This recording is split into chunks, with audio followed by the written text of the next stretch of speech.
lazy derivative remixes, a rehash of stuff I already know. Yep, sounds like Star Trek Lower Decks to me.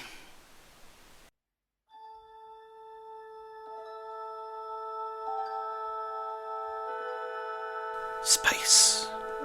A continuous extension interval between planets, stars and other objects. These are the critiques of the critic McElvoy. His continuing mission to review strange new shows, to seek out new work and new bastardizations, to boldly note what no critic has noted before.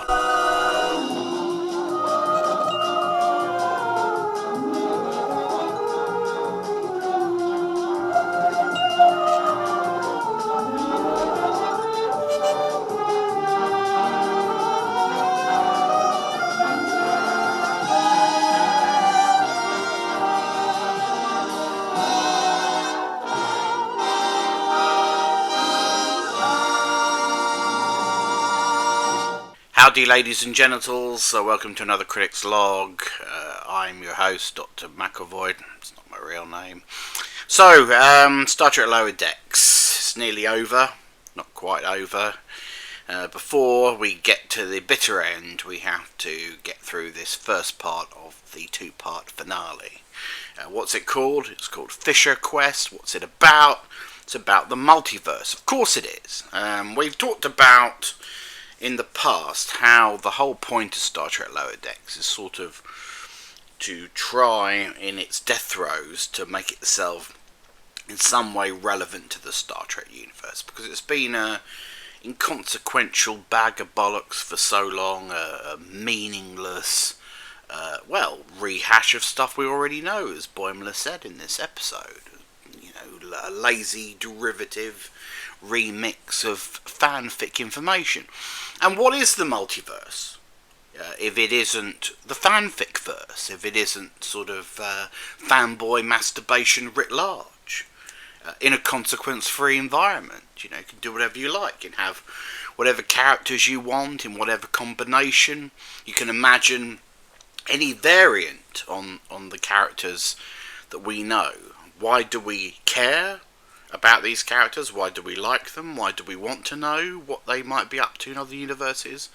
Because in another Star Trek show, in a serious Star Trek show, someone else did the hard work of building those characters up and developing them.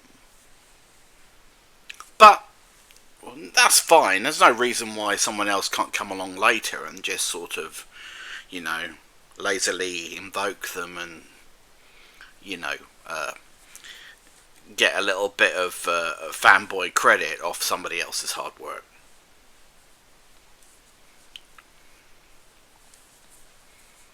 It's legal, but is it moral?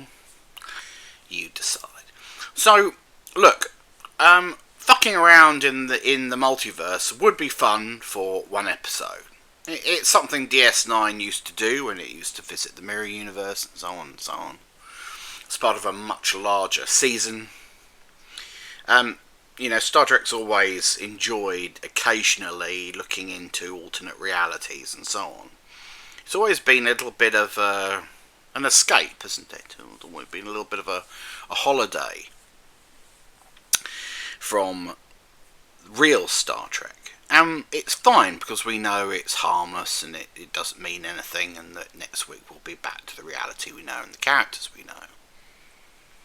So you might think it's interesting that this Star Trek series, if indeed it is a Star Trek series, I've always consistently argued it really has no right to call itself that,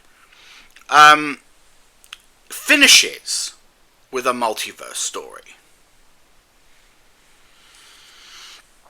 Why?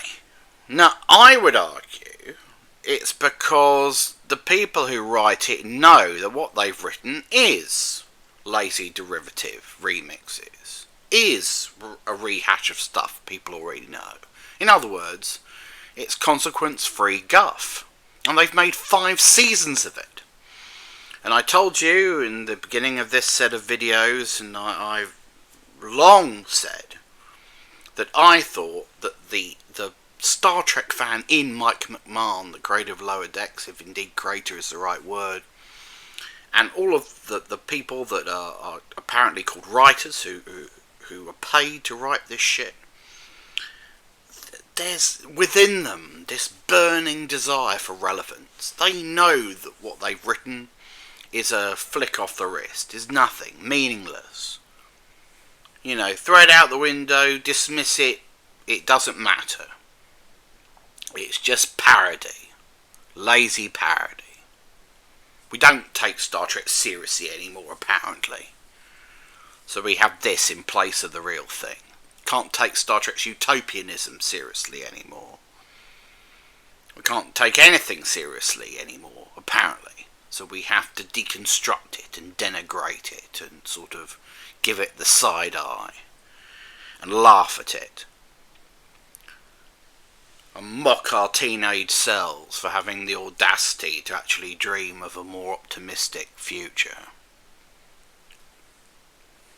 A future in which intersectionality and identity politics weren't the single defining characteristic of that future. What fucking fools we were, eh? Wanting a sort of liberal universal future. Which all of this shit didn't matter anymore. But no, we're not gonna, apparently we can't have that. So we have this instead. So why have a multiverse finale? Well, the only reason to have it, I would suggest, is because you're planning a last-minute rug pull, an attempt to bring Lower Decks into something like Star Trek's reality. We got a taste for it last year when Boimler and Mariner went to that other Star Trek cartoon, Strange New Worlds, and they had a lovely old time as three-dimensional humanoids in that episode.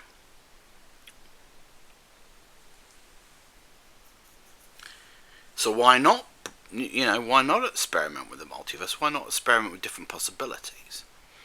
We speculated in this series that maybe, just maybe, Lower Decks will end with the cast brought into something like reality. Maybe it will end with a live-action sequence in which it officially becomes canonised as part of the wider Star Trek universe.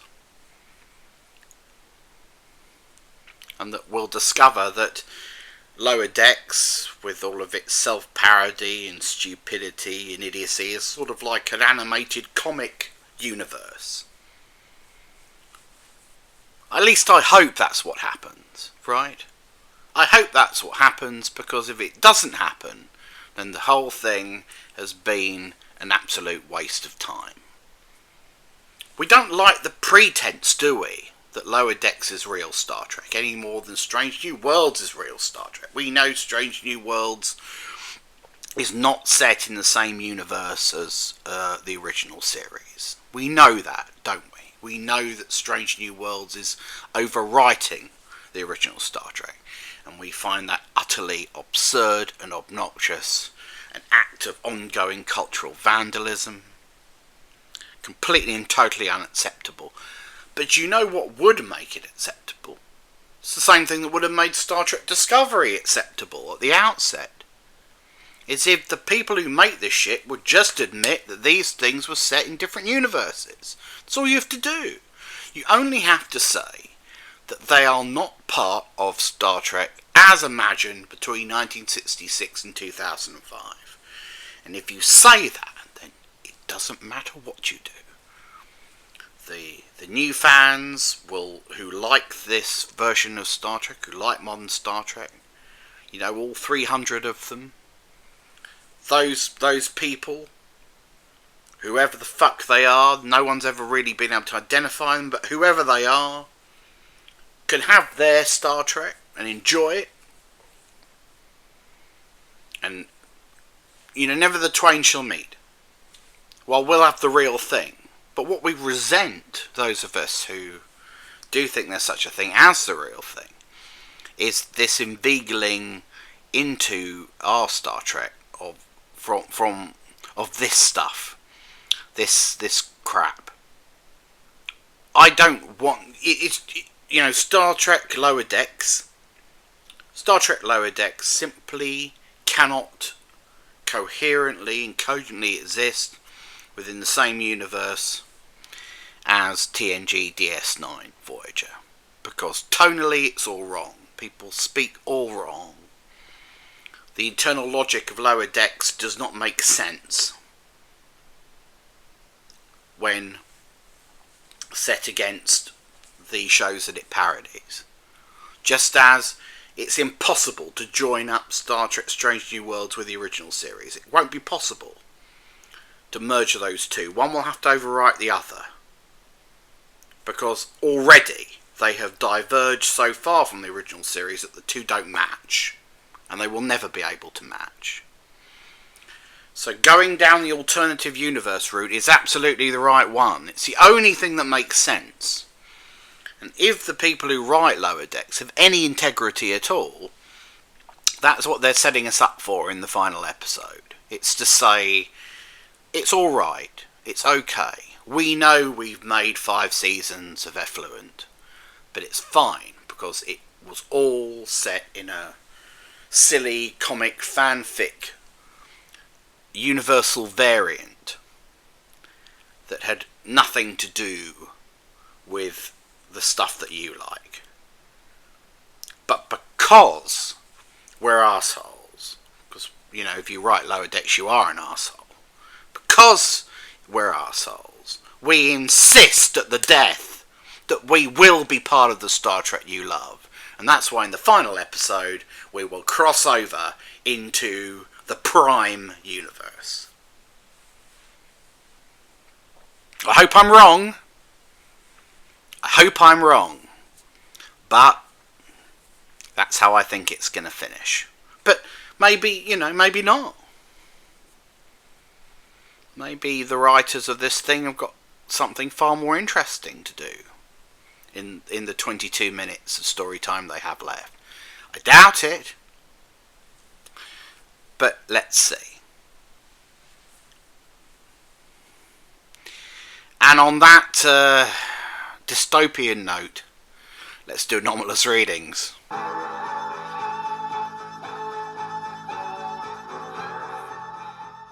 So a lot of talk around this episode was about the revelation of alternate Garak being wedded to alternate Bashir in one of the multiverses. This was weird for a multitude of reasons. Alternate Garak was the chief medical officer. Alternate Bashir wasn't even human, he was a hologram. Now, whereas I understand that there are infinite universal variations, surely one of the rules of the multiverse must be that only things that were alive to start with can be alive in a different form in another universe. Why would Bashir be a hologram in any universe? A hologram, like the Doctor in Voyager, is a technological construction, not a man. Why would they create a hologram that unbeknownst to them looked and sounded exactly like a person who was truly alive in another universe? It doesn't really make sense to me. Nor did it make sense to me that Garak, who's suddenly homosexual, would want to marry a hologram. Why would he want to do that? And the emphasis has to be on Garak, because Garak's the living being in this partnership. Bashir, you'll recall, is one of the most aggressively heterosexual characters in Star Trek. Spent walking hard on. Spent 3 seasons chasing after Dax before she settled for Worf. But the holographic version wants to be with Garak? Doesn't make any fucking sense. It's really weird. And the timeline was weird too. So the conceit of the episode was that you pluck characters from, you know, all different time streams. So T'Pol was there, except she's 200 years too young. You've got Lily Sloan, who, even though they gave her a bit of grey hair, is still too young. I mean, Lily Sloan was from the year 2064. She'd be dead in the 24th century. So the multiverse is weird because it apparently collapses the barrier between time as well, which doesn't make any sense. The multiverse is supposed to be a variant of the present day, of now. Not just, you know, bringing in any fucking thing from any century. Yes? Just was weird. The whole thing was weird. We got Curzon Dax. One of the problems with DS9, apart from Cisco, and I've written an essay on DS9, which you can read in the bio to explain why Cisco turned out to be the most problematic element of Deep Space Nine. One of the things that I explored in that essay was the idea that they fucked up Dax. They gave us the wrong Dax. They established Curzon Dax to be this incredibly interesting character, you know, a Klingon-loving, boisterous, nightmarish kind of the Peter O'Toole of space, the Richard Harris of space, a man you want to know, want to spend time with. But we see him for about 30 seconds in the pilot, Emissary, and we're instead stuck with Jadzia, who, though we grow to like her, let's face it, incredibly bland to start with, a real bore. So it was a rare instance in Star Trek of a character being teased that we'd really love to know, but we don't get him. Instead we get, you know, somebody who's far less interesting. I mean, let's face it, Dax only really became alive when she started to go with Worf. You know, up to that point she was just a bit, you know, a bit of background, really. Good looking, but you know, her interpretation of internalising an old man was to be very kind of dry and you know, low energy, which was weird because that was the opposite of the character of Curzon Dax that was alluded to throughout the run of Deep Space Nine. So anyway, we finally get to see Curzon, and in the Lower Decks universe, he's just a bit of an arsehole. What a shame. And then, of course, there was Harry Kim. Harry Kim showed up, multiple Harry Kims. The joke being that only one of them had been promoted. Or Harry Kim never got promoted on Voyager, of course.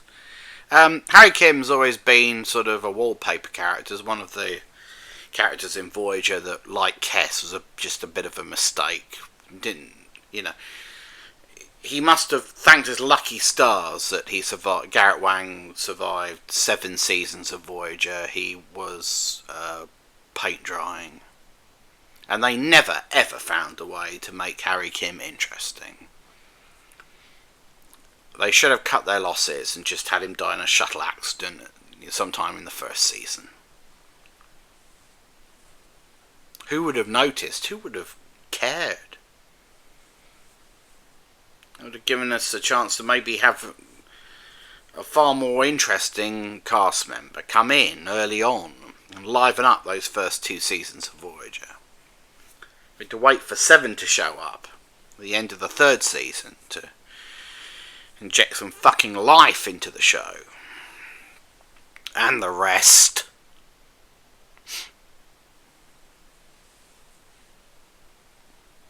I'm talking about, you know,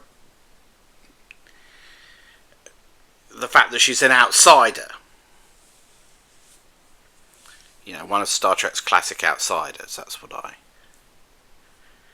was referring to there. Anyway, one final thing to say. Did any of you see the Red Letter Media interview with Jack Quaid when they did Galaxy Quest? Well, this was before cons kind of, I mean, for a while it was like, you know, you had Star Trek conventions I consider kind of some of the OG conventions, period. And they were different beasts. No? Well, I thought it was very interesting. The Red Letter Media have befriended Jack Quaid, plays Boimler in Lower Decks. That's why they don't criticise Lower Decks. They can't. They've unfortunately betrayed themselves by forging relationships with people who actually work on New Trek. And for that reason, they can't be open and honest and say what they're desperate to say and what Quaid deep down knows they think, which is that Lower Decks is horseshit. But anyway, they invited him on to interview something safe. Galaxy. They all love Galaxy Quest, so let's bring him on and talk about Galaxy Quest. And by association, there's a little bit of Trek talk there. Now, what I found interesting about this interview was that there was a lovely little bit of tension in it between Quaid and Mike from Red Letter Media. Mike, of course, is an ardent Star Trek fan, a huge Star Trek fan, loves real Star Trek, and if he were able to speak freely, he would tell Quaid that the show that he's involved with is basically shit. But he won't say it out of politeness, of course. You don't want to offend your celebrity pal. But there were moments in that conversation in which you could sense a little bit of that tension. And crucially, the difference in attitude between Quaid, the jobbing actor, who knows very little about real Star Trek, but is involved in an attempt to ruin it by something lesser, something stupid, something, as his own character might say, lazy derivative, remix type stuff. And the implicit view of Mike, who, you know, was imposing his, if you like, true fan values on the conversation. You know, moments like this. There was a time where, like, being a nerd, quote unquote, was, like, considered uncool, and he, like, embodied that so well. And now it's been co-opted by all the cool kids. Yeah. It's a shame. It's a shame. It's a shame. But, yeah. And maybe this. But, what would you say? You gotta have the away mission. I thought you were like, Star not an Trek, away though. mission, technically. I'm like, what the fuck? What did I say wrong? What did I do? No, but it's great, like, Tim Allen, like, dive rolling everywhere, like Shatner in Arena. Is that the episode? With the Gorn? So I thought that was very interesting. And I would say to the Red Letter Media guys, who I know are huge fans of this show, it's not worth it. Cut him loose. He doesn't believe what you believe in. He actually is the enemy, represents everything that you should be steering clear of, so you can critique it objectively, namely a lot of fuckwits who are now being brought in under the Star Trek banner but are colluding to destroy it. Don't be complicit in the ruination of the thing that you love. Or have the guts to bring on Jack Quaid and tell him to his face that the show he works on is absolute fucking crap. And explain to him why. And watch him struggle to justify what he's doing to an audience of people who know better. That'd be interesting, wouldn't it? That's a Red Letter Media video I'd certainly bookmark. It's a shame. It's a shame. But yeah. So, that's it. Next week, ladies and genitals, it's the finale, the final one, the final episode of Star Trek Lower Decks. 5 years and 50-something episodes. My God. How's it going to end? Well, you know what I think. Let's see if I'm right. As ever, we'll be here to unpick it and provide some final thoughts on what's been a truly dark and miserable episode in Star Trek history. Until then, God love you and all who's sailing you. I'm Dr. McAvoy, it's not my real name. Out.